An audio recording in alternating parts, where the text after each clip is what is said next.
കുറച്ച് ആയുർവേദ കൂട്ടെല്ലാം കൂടി ഇട്ട് തിളപ്പിച്ച കാപ്പിയാ കുടിക്ക്. ഇത് ഒരു പ്രേത സംഹാരിയാ. പ്രേത സംഹാരിയോ? വേദന സംഹാരി എന്നൊക്കെ കേട്ടിട്ടുണ്ട്. പ്രേത സംഹാരി ഇത് ആദ്യമായിട്ടാ കേൾക്കുന്ന അമ്മേ. നീ ഇത് കുടിക്കുന്നില്ലേ? എടാ, ഇത് കുടിച്ചു കഴിഞ്ഞാൽ പ്രേതത്തെ പേടിക്കണ്ടെന്നാണ് കഴിഞ്ഞ ദിവസം ഞാൻ മൊബൈലിൽ കണ്ടത്.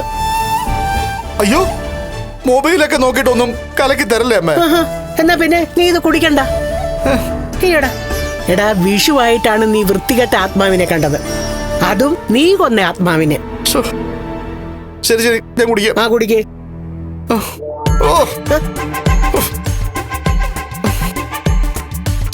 കുടിക്കടാ. ഓ, മൂക്ക് പൊത്തി പിടിക്കുന്നു.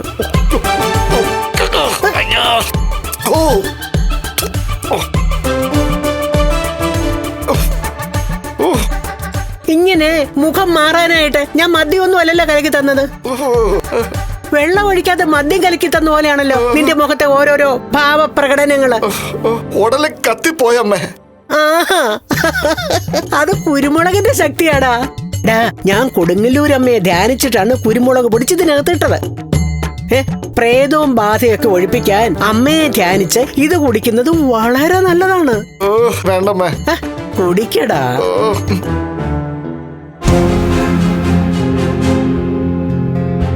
ഒറ്റാടി. ആ,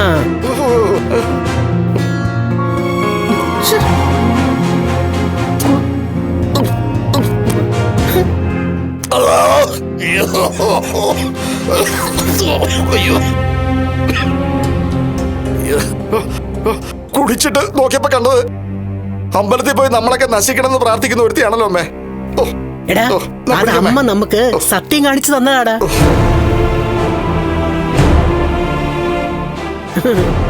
വിഷുവായിട്ട് അമ്പലത്തിൽ പോയി നന്നായി പ്രാർത്ഥിച്ചോ? മോളെയൊക്കെ കണ്ടായിരുന്നോ? ഞങ്ങളൊക്കെ വിഷുവായിട്ട് ഭഗവാനെയാ കണി കണ്ടത്. പിന്നെ വിഷു കണിയും കണ്ടു. ഇവിടെ ഒരാള് പ്രേതത്തെ ആയി പോയില്ലേ? പ്രേതത്തെ ആരൊക്കെ ഇളക്കി വിടുന്നുള്ളത് ഞങ്ങൾക്ക് സംശയമുണ്ട്. പ്രേതത്തെ ആരും ഇളക്കി വിടുന്നതല്ല, സ്വന്തം പ്രവർത്തികൾ അത്രയ്ക്ക് മോശമാ.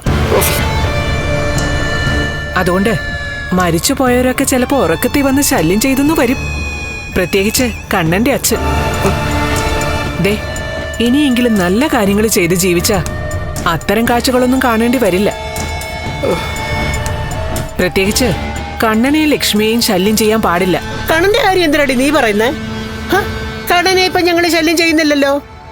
അവനിപ്പോ ഞങ്ങളെ സ്നേഹിക്കുന്ന കൂട്ടത്തിലാ, പ്രത്യേകിച്ച് ഞങ്ങളുടെ കൊച്ചിനെ. അങ്ങനെയുള്ള കണ്ണനെ ഞങ്ങൾ ദ്രോഹിക്കേണ്ട കാര്യമൊന്നുമില്ല. അല്ല, ഞാൻ പറഞ്ഞതേ ഉള്ളൂ. ഇപ്പൊ കണ്ണനെ ഏറ്റവും കൂടുതൽ ദ്രോഹിക്കുന്നത് നിന്റെ മോളാ. അതുകൊണ്ട് കണ്ണന്റെ അച്ഛൻ അവളെ വെറുതെ വിടുമെന്ന് തോന്നില്ല. എന്തൊക്കെ പറഞ്ഞാലും ശരി, എന്റെ മോള് പ്രേതത്തെ കണ്ട് ഇതുവരെ പേടിച്ചിട്ടില്ല. കണ്ണന്റെ അച്ഛൻ മോളെ ശല്യം ചെയ്തിട്ടുമില്ല.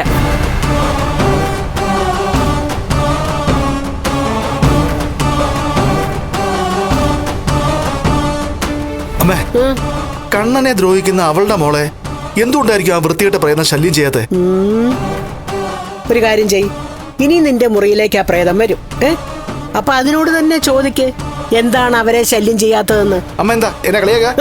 അല്ലാതെ പിന്നെ ഇതിനൊക്കെ പിന്നെ എന്ത് മറുപടിയാ പറയേണ്ടത്? എന്തായാലും ഇത്തവണത്തെ വിഷു പ്രേതമായി പോയി.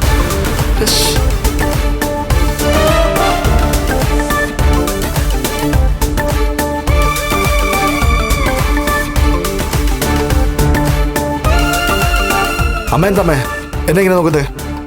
അല്ല, ആ പ്രേതത്തെ കൊണ്ട് നടക്കില്ലേ നീ? ഇനിയിപ്പൊ നിന്നെ ഞാൻ പേടിക്കണം. ചിലപ്പോ നീ എന്റെ കഴുത്തിന് പിടിച്ച് ഞെക്കിക്കളയും. അമ്മ എന്താ അമ്മ ഇങ്ങനെയൊക്കെ പറയുന്നത്? 10-20 വർഷം കൂടെ ആയുസുണ്ടെന്നാ ജോത്സ്യൻ എന്നോട് പറഞ്ഞിരിക്കുന്നത്. അതിപ്പം നിന്റെ ദേഹത്ത് കയറിയ ആത്മാവ് എന്നെ ആവിയാക്കി കളയുമോന്നാ എന്റെ പേടി.